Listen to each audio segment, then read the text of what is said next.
রামনগরের অভয়া YouTube দেখে মাধ্যমিকে বাজিমাত। ইউটিউবে পড়াশোনা করে মাধ্যমিকে 652 বিদ্যালয়ে তাক লাগালো। বোধরা পন্থেশ্বরী হাই স্কুলের ছাত্রী অভয়া দাস, বাড়ি জসিপুর। বাবা মা মারা যাওয়ার পর আবার একমাত্র সম্বল মাসি আর মেশো। মাসি আর মেশোর কাছে থেকে পড়াশোনা করত। মাধ্যমিক পরীক্ষায় 652 নম্বর পেয়েছে। রামনগর থানার অন্তর্গত বোধরা পন্থেশ্বরী হাই স্কুলে প্রথম স্থান অধিকার করেছে। এই ফলাফলে বিদ্যালয় এবং পরিবারকে গর্বিত করল অভয়া দাস। জানা যায়, অভয়া দাস ইউটিউব দেখে পড়াশোনা করত। যদিও মেশো অঙ্কের গৃহশিক্ষক, মাঝে মধ্যে তিনি সাহায্য করতেন। অভয়া প্রথম থেকে ট্যালেন্টেড মেয়ে, প্রত্যেকটি ক্লাসে প্রথম স্থান অধিকার করত। সবসময় সহায়তা করতেন তার মেশো এবং তার মাসি। পরিবারের পক্ষ থেকে যতটুকু সহযোগিতা করা যায় তিনি করতেন। অভয়া দাস নিট পরীক্ষা দিয়ে ডক্টর হতে চায়। তার প্রথম থেকেই স্বপ্ন ছিল ডক্টর হওয়ার। অভয়া দাস মধ্যবিত্ত বাড়ির মেয়ে। বাড়ি ছাড়া অন্য কোথাও প্রাইভেট পড়তে যেত না বা বাড়িতে অন্য কোনো প্রাইভেট অর্থাৎ গৃহশিক্ষক আসতেন না। সেলফ স্টাডি করতো, অর্থাৎ নিজে বেশি করে পড়াশোনা করতো। এবং সে বলে, আমি প্রত্যেক দিন 10 ঘন্টা করে বইটা পড়তাম। আমার রেফারেন্স বইগুলো কাজে লাগতো। আমার পড়াশোনার যে সমস্ত অধ্যায় পড়তে অসুবিধা হতো ইউটিউব দেখে শিখতাম এবং ইউটিউবই আমার সমাধানের রাস্তা ছিল। অভয়া দাস। কোন বিদ্যালয়ে পড়তে? বোধরা পন্থেশ্বরী হাই স্কুল। মাধ্যমিকে কত নম্বর পেয়েছো?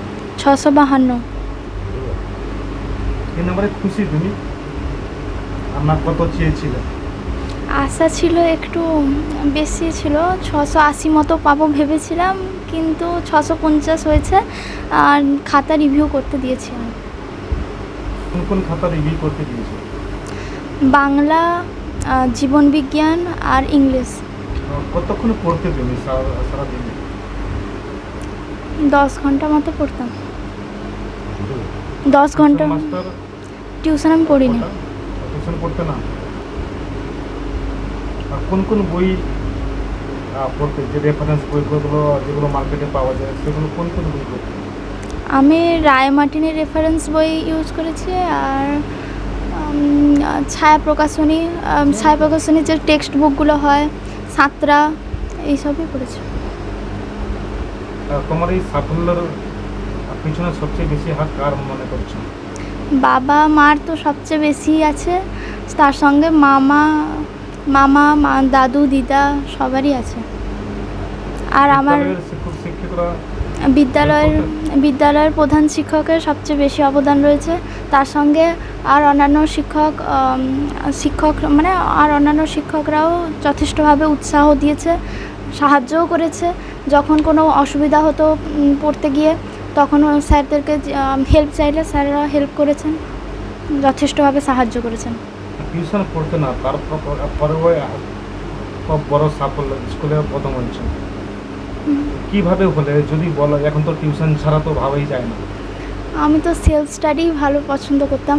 আমার মনে হয় সেলফ স্টাডি করলেও ভালো রেজাল্ট করা যায়। আর যারা মাধ্যমিক দেবে তাদেরকে কি বলবে? তাদের উদ্দেশ্যে কি বার্তা দেবে? টেক্সট বুকটা ভালো করে পড়ুক, সঙ্গে রেফারেন্স বই পড়ুক, আর টেস্ট পেপার, কোয়েশ্চেন ব্যাংক এগুলো সলভ করুক। আর সবচেয়ে বেশি সেলফ স্টাডিটার উপরেই জোর দেওয়া উচিত। প্রথম থেকে ভালো পড়তে না, মাধ্যমিকে ভালো দিয়েছো?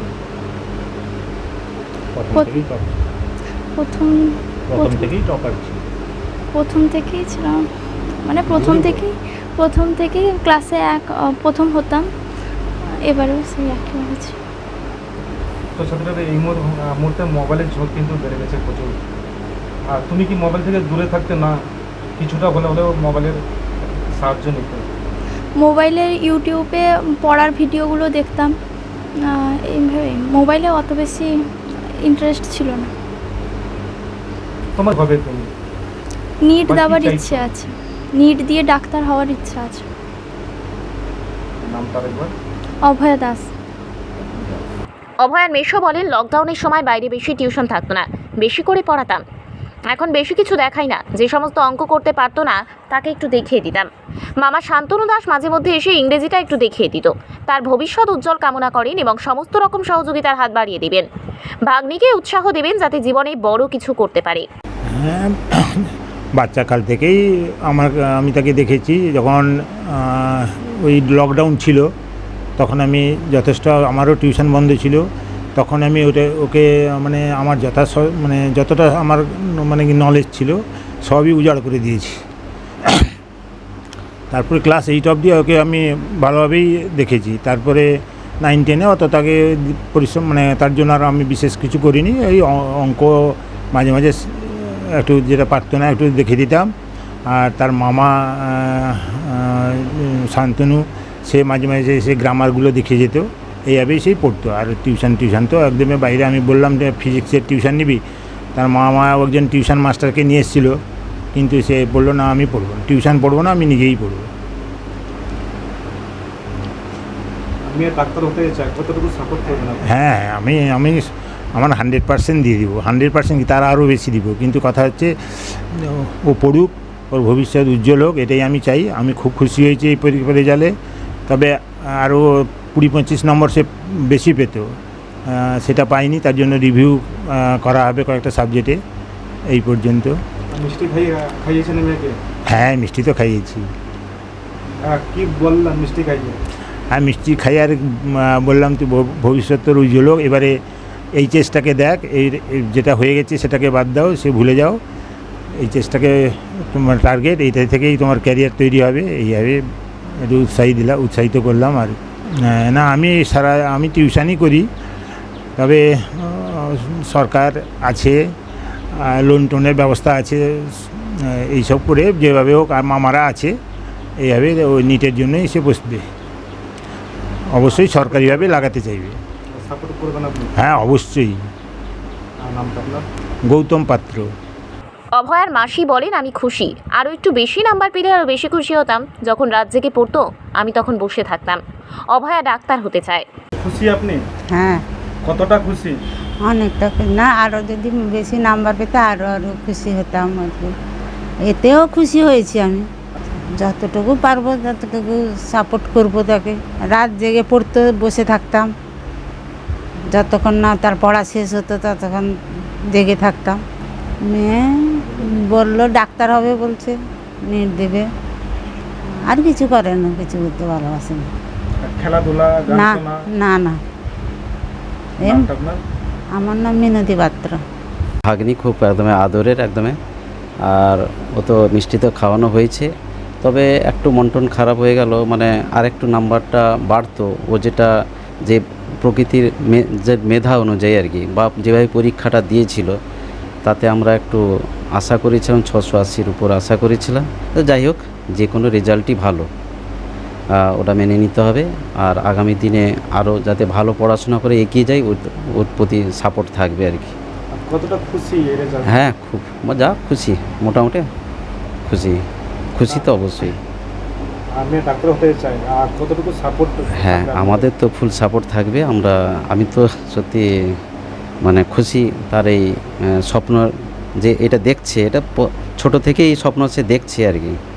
এবং আমরা তো মামারা, আমি, আমার দাদা, সবাই আমরা আছি, তার বাবা মা তো রয়েছে, আমরাও আছি। ইংলিশও দেখাতেন মাঝে মধ্যে? হ্যাঁ, মাঝে মধ্যে আসতাম। রেসপন্স পেতেন আপনি? হ্যাঁ, সে খুব ভালো আর কি, ইংলিশ খুব ভালো, রেসপন্স তো অবশ্যই ভালো। ওই একদিন এলেই পুরো মানে কোশ্চেন ব্যাংক আপাতত অনেকটা এগিয়ে যেত। 30% কোশ্চেন ব্যাংকটা পুরোটা হয়ে যেত ওই একটা কোশ্চেন ব্যাংকে একদিনে। ওইভাবে একদম 2 ঘন্টা টানা বসতাম, ওতেই হয়ে যেত। আর ওর একটু নিজে পড়ার একটা প্রবণতা আছে, তার জন্য আমি বেশি ঘাঁটাতাম না। গ্রামারের টেকনিক্যাল যে অ্যানালিসিসগুলো একটু করে দিতাম গ্রামারে, আর একটু রাইটিংটা কীভাবে লিখতে হবে বা কীভাবে ভাবতে হবে রাইটিং লেখার ক্ষেত্রে, ওইটা একটু বুঝতে সাহায্য করেছে, আর কিছু না। শান্তনু দাস। অভয়ার মা বাবা না থাকা সত্ত্বেও কোনোদিন ভাবিনি বাবা মা নেই। মাসি মেশোর কাছে বড় হয়েছে, ভবিষ্যতে ডাক্তার হতে চায়। 652 পেয়েছে, তাতে খুশি। তা সত্ত্বেও কিছু কিছু বিষয় রিভিউ করেছে, আরও যদি কিছু নম্বর বাড়ে।